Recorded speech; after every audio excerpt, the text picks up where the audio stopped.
ça mais on se trouve à un autre endroit géographique et on prononce la espèce, non, c'est assour pendant Hanouka. C'est également interdit pendant Hanouka d'observer un jeûne, même un jeûne particulier, un jeûne privé. Un jeûne à titre particulier, c'est assour, ta'anit halom, etc.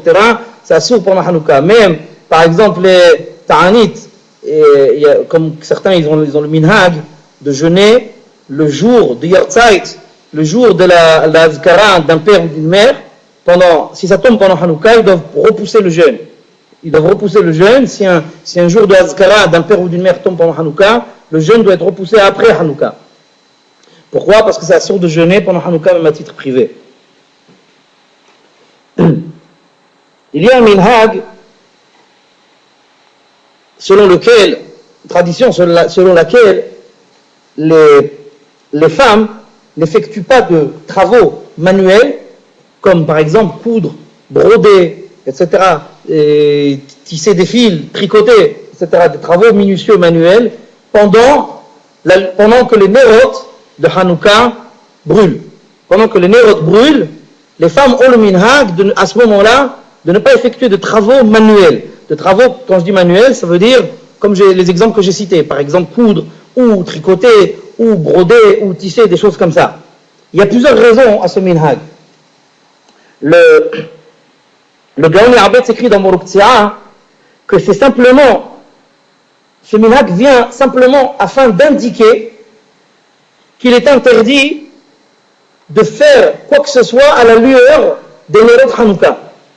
Pour marquer cette interdiction, alors on a dit, les femmes, à ce moment-là, vous savez qu'il est interdit de tirer profit de la lueur des nérotes Hanouka. On n'a pas le droit de s'éclairer avec.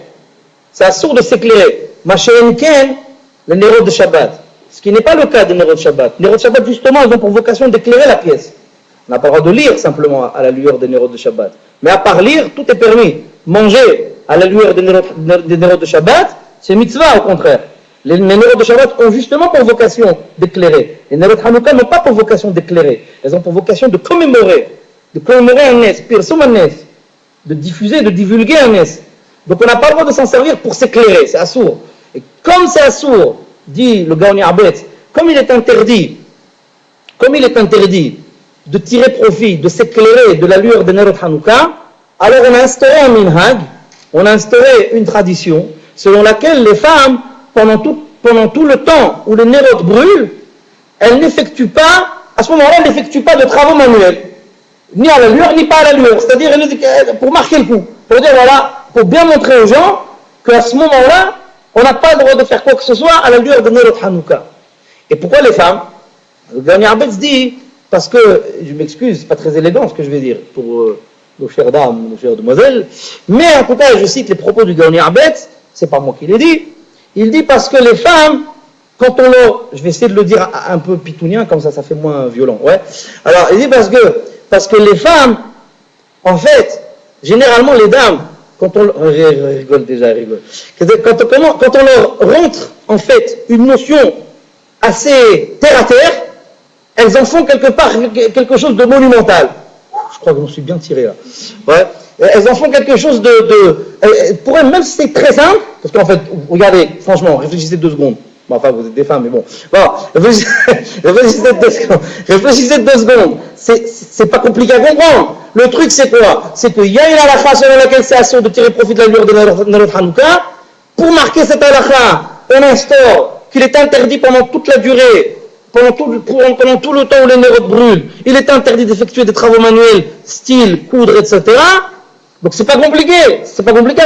Alors quand tu leur rentres ça dans la tête, les femmes, on dira, attention, toi t'as pas. Et même qu'est-ce qu'ils vont faire? Elles vont dire même aux hommes, attention les hommes, qu'est-ce qu'ils sont en train de faire? Ne compte pas ta monnaie à côté des nérotes Hanouka. Ne signe pas un chèque. Si tu peux signer un chèque, c'est pour moi. Ne signe pas un chèque à côté des nérotes Hanouka, etc. Ça veut dire elles vont en faire quelque chose comme une halakha. Et c'est ce qu'il explique le Gaon Arbet. Il dit pourquoi on a instauré ça aux femmes particulièrement, parce qu'on était sûr de notre coup. Parce qu'on savait très bien qu'en instaurant ça sur les femmes, c'est sûr qu'elles vont généraliser ça à tout le monde, et le kavod de la mitzvah de Nerot Hanouka sera observé. D'accord? Ça c'est l'explication du Gaon Arbet, mais n'ayez pas peur, il y en a d'autres. Regardez. Le Gaon Arbet, le fils du Hacham Tzvi.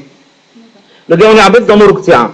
Maintenant, le Eli Rabbah s'intéresse aussi au truc, et lui il dit, d'abord lui il diminue la durée, il dit non. Le Eli Rabbah, le Mishnah Berurah aussi d'ailleurs, le Eli Rabbah et le Mishnah Berurah ils disent tous les deux, c'est pas pendant toute la durée où les nérotes elles brûlent, parce que les nérotes elles brûlent longtemps, hein, oh. Les nérotes vous les allumez, vous allez voir ça dure au moins 2 heures l'histoire, hein. Facile, hein.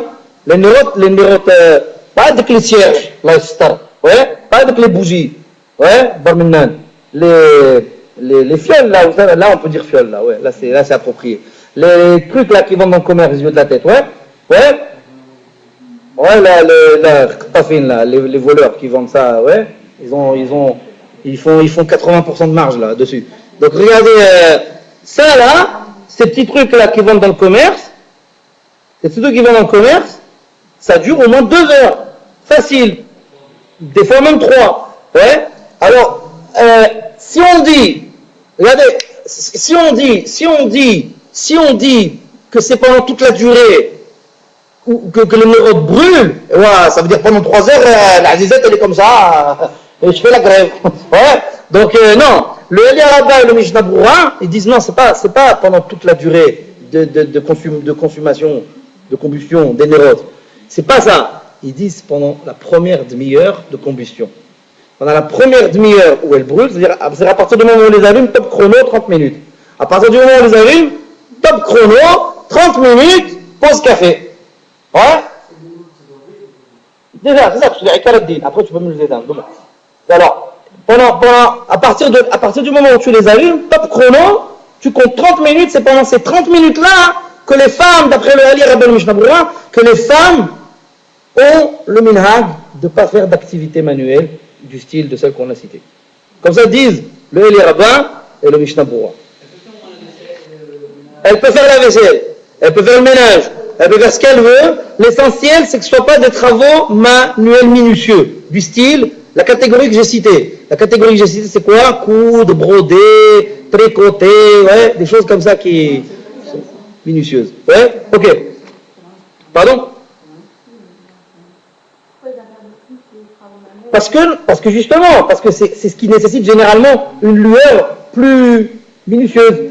Voilà. Tandis que faire la vaisselle, il n'y a pas besoin d'une bougie pour ça. Voilà. Malgré tout, le minhag reste. C'est un minhag, on a parlé de minhag, les amis. On a parlé d'un minhag. Donc le minhag est resté quand même. Même si, effectivement, même si le ta'am a plus ou moins disparu, parce qu'aujourd'hui, dans les pièces que nous habitons, il y a la lumière électrique, malgré tout, le minhag est resté. Minhag Israël, Torahu. Un minhag juif, attention, quand je parle de minhag, vous savez très bien de quoi je veux parler, et surtout de quoi je ne veux pas parler. Ouais. Quand je parle de minhag, je parle d'un minhag qui est en accord parfait avec la halakha, et un minhag qui a une origine rabbinique, et non pas ignarde. Ouais. Pas une origine ignarde, pas un minhag instauré par des ignorants, un minhag instauré par des talmid hacham ou des talmid hachamim. Ce genre de minhag doit rester. Ce genre de minhag, on doit les garder. D'accord? Et justement, c'est de ça qu'il est question ici. C'est un minhag qui a été instauré par des rabbanim, par des talmid hachamim, depuis des siècles et des siècles. Donc c'est la raison pour laquelle il faut garder ce minhag, même si effectivement, comme tu dis Stéphane, aujourd'hui il y a la lumière électrique, et bon, de toute façon, toutes les façons quoi que tu fasses, on ne pourra jamais dire que tu te sers de la lumière de Hanouka. C'est vrai, techniquement tu as raison, mais malgré tout, il faut garder ce minhag que les femmes doivent observer une cessation d'activité manuelle du style de celle que j'ai citée pendant les 30 premières minutes où les nérotes brûlent. D'accord?